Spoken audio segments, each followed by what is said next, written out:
హిట్టా super flop అనేది ప్రజలకు అర్థమవుతుంది.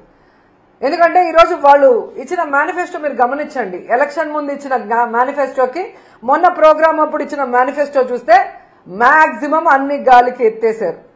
ఉన్న కొన్ని కూడా ఏ విధంగా చేశారో మీ అందరికీ తెలుసు. ఫస్ట్ ఇయర్ లో ఇవ్వాల్సినవి ఇవ్వకుండా, సెకండ్ ఇయర్ లో ఫస్ట్ ఇయర్ సెకండ్ ఇయర్ కి కలిపి ఇవ్వాల్సినవి ఇవ్వకుండా ఏదో ఎంగిలి మెతుకులాగా ఇలా విదిలించేసి ఈరోజు సూపర్ హిట్ అంటూ పబ్లిసిటీ చేసుకుంటుంటే ప్రజలు ఇదే హార్మ్ఫట్, వీళ్ళు అన్ని మింగేసి మాకిచ్చినట్టు చూపిస్తున్నారని తలలు బద్దలు కొట్టుకుంటున్నారు. అంటే చంద్రబాబు నాయుడు, పవన్ కళ్యాణ్ గారు ప్రజల్ని మోసం చేయడానికి ఎన్ని విద్యలుంటే అన్ని విద్యల్ని ఈరోజు ఉపయోగిస్తున్నారే గాని చిత్తశుద్ధిగా మనకు ఓట్లేసిన ప్రజలకి మనం మంచి చేయాలన్న చిత్తశుద్ధి లేకపోవడం దురదృష్టకరం. అండ్ ఈరోజు రాష్ట్రంలో మీరు చూస్తే రైతులు, విద్యార్థులు, మహిళలు అన్ని వర్గాల వారు అన్యాయం అయిపోయారు ఈ యొక్క కూటమి ప్రభుత్వం వల్ల.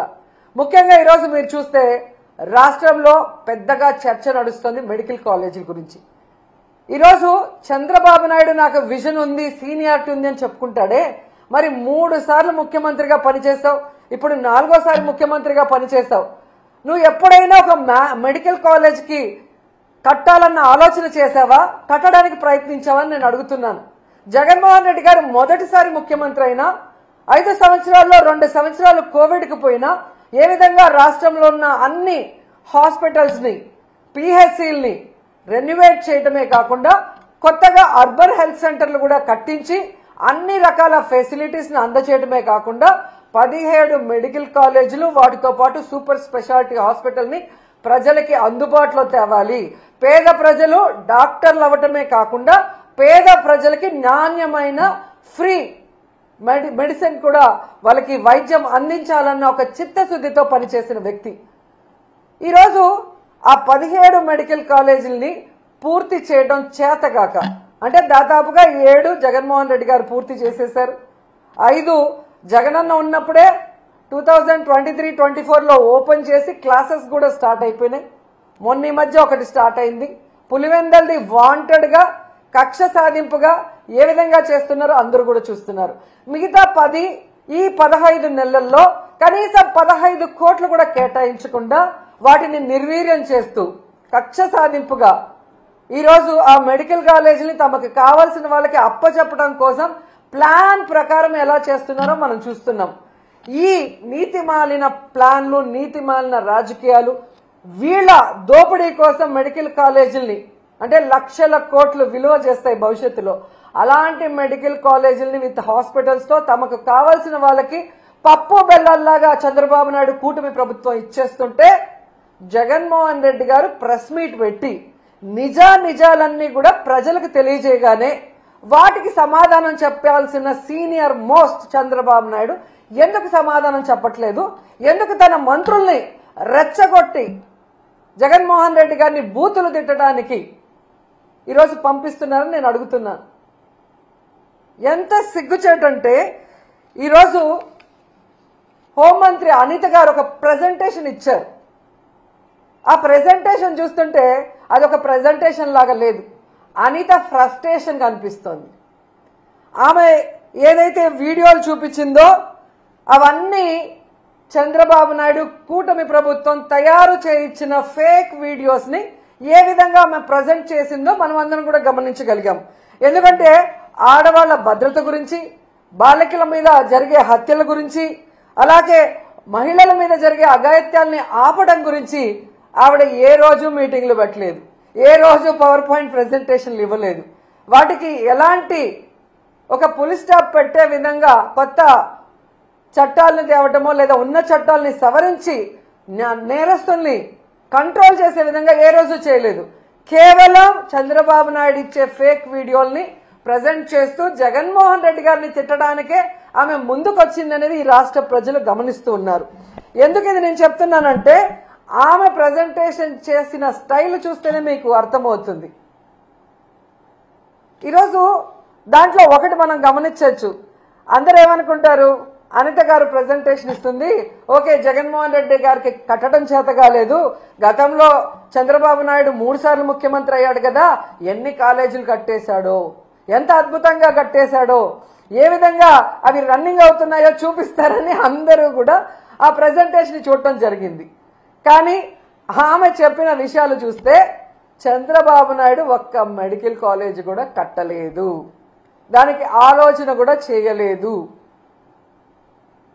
మనకి జగన్మోహన్ రెడ్డి అనే వ్యక్తి అంటే వయసులో చాలా చిన్నవాడు, చంద్రబాబు నాయుడుతో పోలిస్తే అనుభవం లేదని వీళ్ళు ఎక్కిరిస్తారు. కడప ఎమ్మెల్యేని ఎక్కిరిస్తారు. మరి కడప ఎమ్మెల్యే గారికి 17 మెడికల్ కాలేజీల్ని పర్మిషన్లు తెచ్చి వాటికి శ్రీకారం చుట్టి దాదాపుగా ఈరోజు 6 కాలేజీలు రన్నింగ్లో ఉన్నాయి. ఈ 15 నెలల్లో వీళ్ళు గనక వాటికి డబ్బులు కేటాయించి చేస్తుంటే అవి కూడా ఈరోజు రన్నింగ్లోకి వచ్చే అవకాశం ఉండి కూడా చేయలేక వీళ్ళు వెనక్కి పెట్టి జగన్మోహన్ రెడ్డి గారిని తిడుతుంటే ప్రజలు నవ్వుతున్నారు. ఒక అనుభవం లేని మొదటిసారి ముఖ్యమంత్రి అయిన జగన్మోహన్ రెడ్డి గారి వల్ల కట్టడం చేతనయ్యింది, విజనరీ ఉంది, సీనియారిటీ ఉంది అని చెప్పుకునే చంద్రబాబు నాయుడు వల్ల 4 సార్లు ముఖ్యమంత్రి అయి కూడా ఒక మెడికల్ కాలేజ్ ఎందుకు కట్టలేకపోయారని ఈరోజు ప్రజలు ప్రశ్నిస్తున్నారు. దానికి సమాధానం చెప్పండి. ఈరోజు ఈ రాష్ట్రాన్ని అప్పనంగా తాకట్టు పెట్టి దాదాపుగా 1,97,000 కోట్ల రూపాయల్ని 15 నెలల్లో అప్పు తీసుకొచ్చారు కదా, ఎందుకు మీరు 5,000 కోట్లు కూడా ఖర్చు పెట్టి ఈ 10 మెడికల్ కాలేజీని ఎందుకు ఫినిష్ చేయలేకపోతున్నారు? ఆ డబ్బులు ఏమైనాయి అంటే సమాధానం లేదు. ఈరోజు ఎంత ఘోరం అంటే పీపీపీ అంటే ప్రైవేటీకరణ కాదు అని అనిత అంటుంది. మరి పీపీపీ అంటే ప్రైవేటీకరణ కాకపోతే రౌడీ షీట్లకు ఇచ్చే పెరోలా అని నేను అడుగుతున్నా. ఎందుకంటే పీపీపీ అంటే ప్రైవేటీకరణ అని అందరికీ తెలుసు. మరి ఈ పచ్చ నాయకులకి ఎందుకు తెలియట్లేదో నాకు చెప్పాల్సిన అవసరం ఉంది. ఈరోజు పీపీపీ కానప్పుడు డబ్బులు లేక ప్రైవేటు వాళ్ళకి అప్పగిస్తున్నామని జీవో ఎందుకు ఇచ్చారు? మరి ఆ జీవోని రద్దు చేయండి. మీరు చెప్పినట్లుగా పీపీపీ అంటే ప్రైవేటీకరణ కాదు అని మీరు అన్నది నిజమైతే, డబ్బులు లేక ఈరోజు ప్రైవేటు వాళ్ళకి దీన్ని ఇస్తున్నామని జీవో ఇచ్చారు కదా, అది వెంటనే రద్దు చేసి ప్రభుత్వమే ఆ కాలేజీల్ని పూర్తి చేయాలని కూడా వైఎస్ఆర్సీపీ నుంచి మేము డిమాండ్ చేస్తున్నాం. అండ్ ఈరోజు మీరు చూస్తే